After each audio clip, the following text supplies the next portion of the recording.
बच्चा, आखिर मैंने तुम्हें मेरी शिरडी बुला ही लिया ना। तुम ये सोच रही थी कि बाबा कुछ सालों से मैं हर साल तुम्हारी शिरडी आती हूँ, परंतु मुझे मेरे जन्म दिवस में मुझे आपके संग अपना जन्म दिवस को मनाना है। तुम्हारी ये इच्छा को मैंने पूर्ण किया। तुम्हारे जन्म दिवस के दिन तुम मेरे साथ हो बच्चा। और कहो, और क्या तुम्हारी इच्छाएं हैं वो भी पूर्ण करूँगा। हाँ, थोड़ी देर हो जाती है, लेकिन तुम्हारा बाबा हर एक अपने बच्चों की सारी बातों को पूर्ण करता है। कल जब तुम मेरी समाधि मंदिर आई थी, मुझे देख रही थी और तुम मेरी समाधि को छूना चाहती थी, पर कल भारी भक्तगणों की भीड़ होने के कारण तुम्हें मेरे समाधि के छूने का अवसर प्राप्त न हुआ। बच्चा, निराश मत होना, वो अवसर आज प्राप्त होगा। तुम मेरी समाधि को छुओगी भी। तुम भाग्यशाली हो बच्चा। बहुत कम लोग होते हैं जो मेरी समाधि को छू पाते हैं। उनका मेरी समाधि का विशेष आशीर्वाद ले पाते हैं। यूँ तो करोड़ों भक्त हैं मेरे जो मुझसे मिलने प्रत्येक दिवस आते हैं, लेकिन उनमें से कुछ भाग्यशाली भक्त होते हैं जिन्हें मैं चुनता हूँ, क्योंकि उनके भाव ने मुझे आकर्षित किया होता है।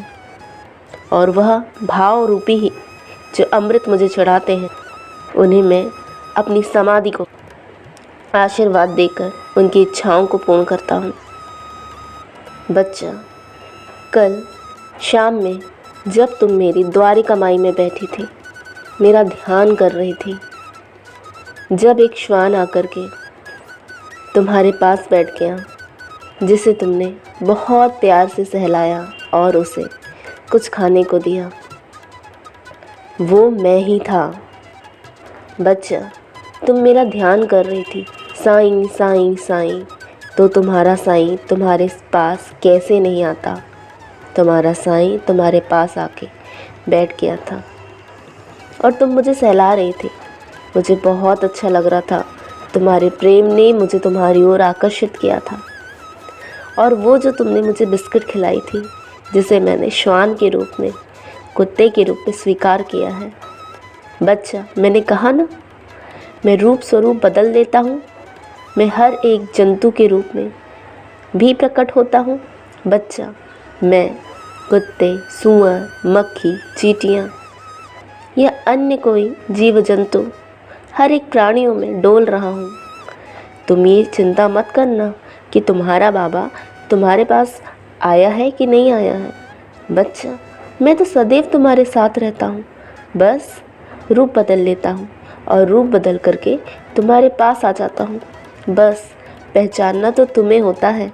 यही तो तुम्हारी एक परीक्षा होती है जो मैं अपने भक्तों के साथ कर। बच्चा, तुम मेरी द्वारिका माई में मेरे लिए आम पपड़ी लेकर आई थी, उसे भी मैंने स्वीकार किया है। हाँ बच्चा, मुझे वो आम पपड़ी बहुत स्वादिष्ट लगी।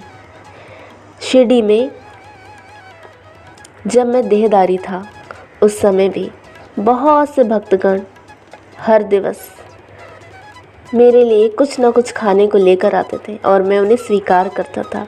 और समाधि लेने के पश्चात भी बहुत से भक्तगण मेरी द्वारिका माई में मेरे लिए कुछ कुछ खाने को लेकर आते हैं और उनके लाए हुए भेंट को मैं स्वीकार करता हूँ। और तुम्हारी आम पपड़ी भी मैंने स्वीकार की है। बच्चा, तुम मेरे स्वरूप जो तुम्हारा घर में है, उसके लिए तुम वस्त्र लेकर आई थी और कुछ आभूषण और हार भी।